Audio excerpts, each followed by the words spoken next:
Hello, so today I thought we'd have a go at doing some dendritic stamping. It's an unusual word and it's basically means, I think, fern-like, nature-like. It's a pattern that's created a lot in nature, but also you can reproduce it with acrylic paint and acrylic blocks. These are just two of my acrylic blocks that I use to mount my stamps on. They're a bit grubby because they get used an awful lot. These are, well, you can see how they're about bigger than the palm of my hand.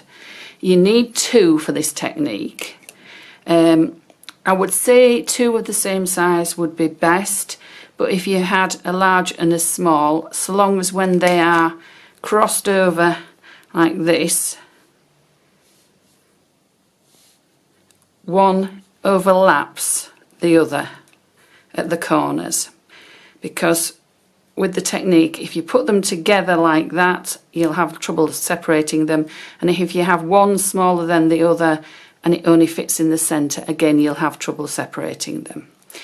So I'll show you I'm going to do a card, the edges of a card eventually, but I'll show you the technique on some scrap card first, which I always recommend that you try on scrap paper or card first, because then you get used to the technique and how much paint, how much pressure, and you can have a play without wasting anything.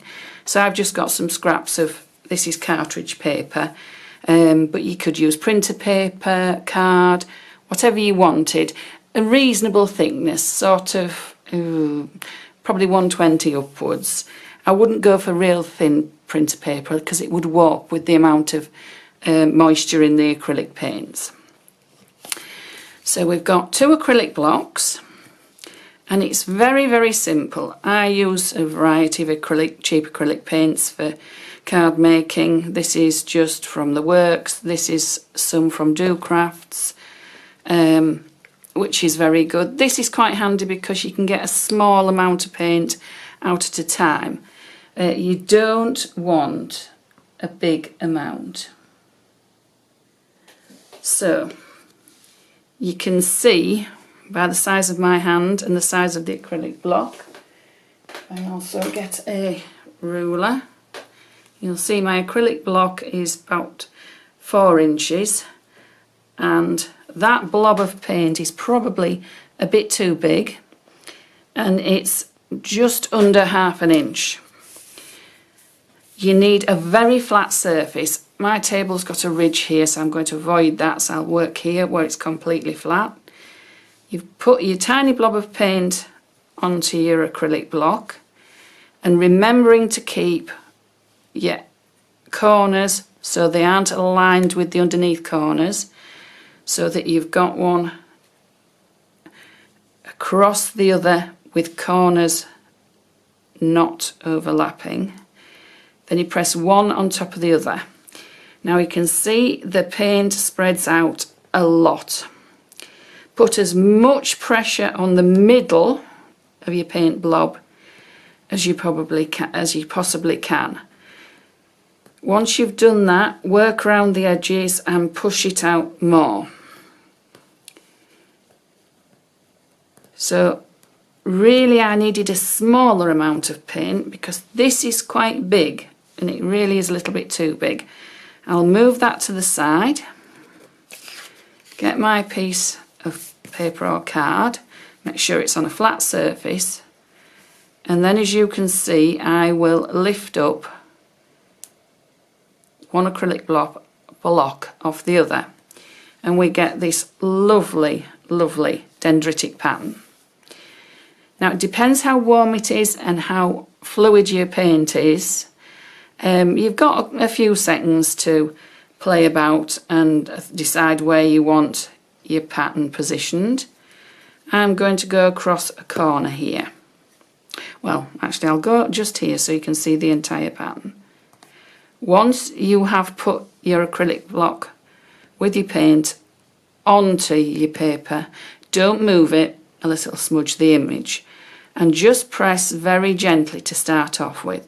This is why we play and practice before you do onto proper card blanks or expensive paper or card, because you can get an idea how it works, how much pressure, etc. And then we'll just lift off, and that's the sort of image you get. From past experience, there is paint left here. From past experience, it doesn't come off, it doesn't give a clean print. I'll show you on here.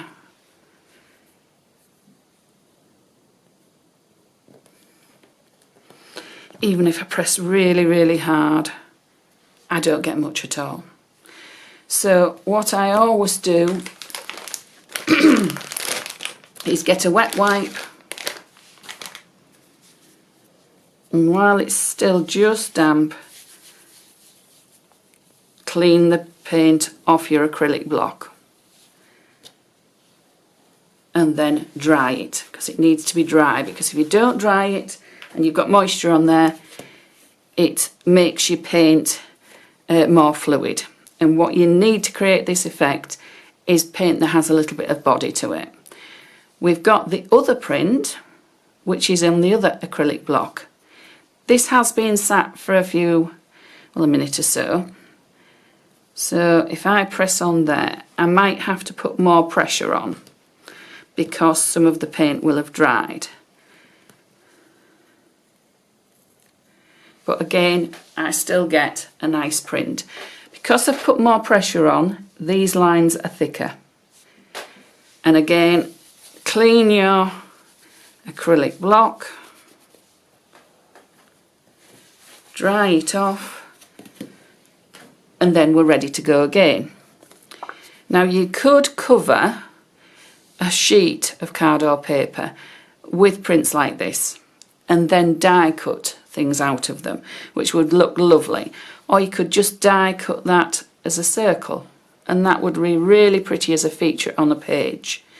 I'm going to keep these, and I'll probably die cut them or just cut them out and use them on a journal page. But don't forget, you can also just use half coming off the edge of a journal page.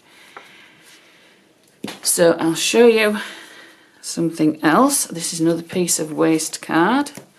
This is slightly different paint. This is from the Works, and again it is only cheap. It's not as easy to get a small amount out because it's a tube. The bottles with the fine nozzles, or something with a fine nozzle, is a lot easier. So again, we've got our little bit of paint, crossways across with our acrylic block, and press. This paint is also a little bit thicker, so it doesn't spread as much, but I also haven't got as much paint on there, and it isn't as fluid. So it all depends on how fluid your paint is, how much pressure, how big a blob of paint. It's all practice. But once you get the hang of it, it's very, very easy. And again, we're just going to lift up our top block, and it will leave a lovely pattern. Now with this one, I'm going to go, I have to go down because that's where my table's unevened. Just slightly off. And I've got this where the paint's been removed. This bit still has paint on it.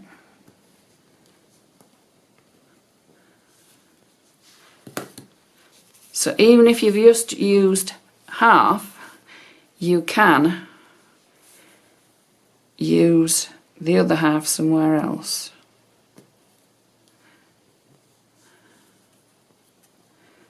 And it is a case of practicing with how much pressure. Because if you put too much pressure, it fills the areas between the filigree pattern.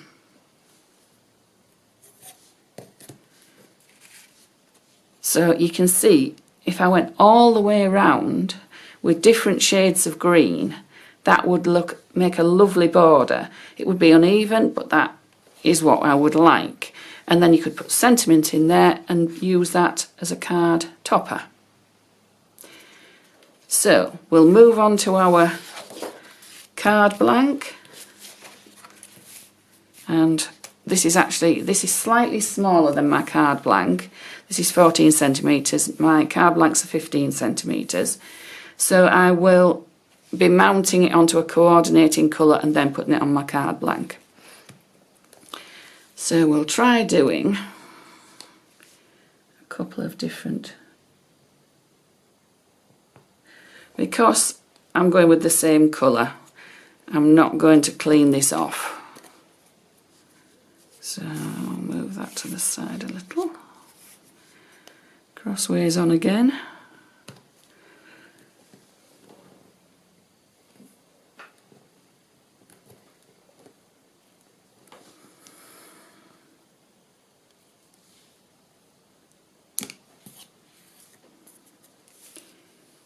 And we'll go in a corner, I think, with that one. That's a little bit more filled in, but it doesn't matter, it is all quite natural looking. I think I'll just clean that off.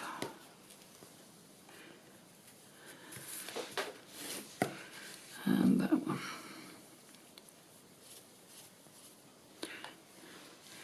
So I'll continue round the outside of this topper, and then I will show you the finished item.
So here we are. This is my finished piece.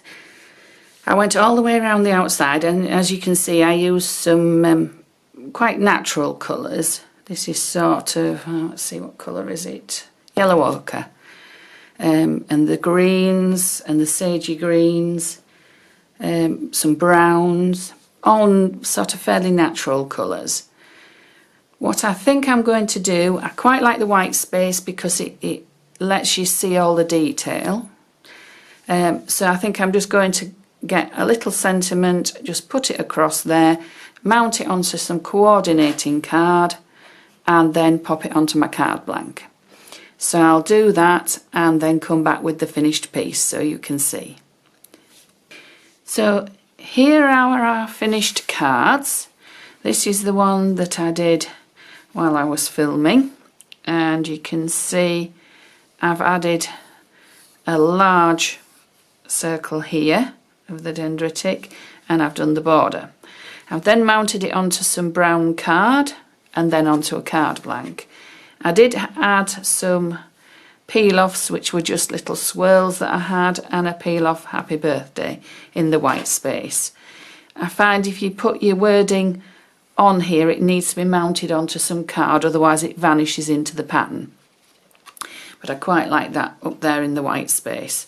So that would be suitable for a gentleman or a boy, I think. This one is a pink one. It's got a metallic pink paint, and then a cerise pink paint, and then just a simple peel off, and it was mounted onto a coordinating piece of cardstock, and then again just onto a card blank. So they're quite fun to do. You can do them whatever colours you want. You can also make the patterns into trees. I did a class quite a few years ago, and one of the ladies did 3 trees. She stamped 3 green circles on a piece of card, then she drew in some trunks and then did a border that looked like ferns around the border. You can also do this as sort of sea themed because they look like seaweed or sea anemones, things like that. So you can do it in sort of greens and blues, and then put fish swimming amongst them. It's very adaptable and you can do all sorts of things with it. So I hope you give it a go.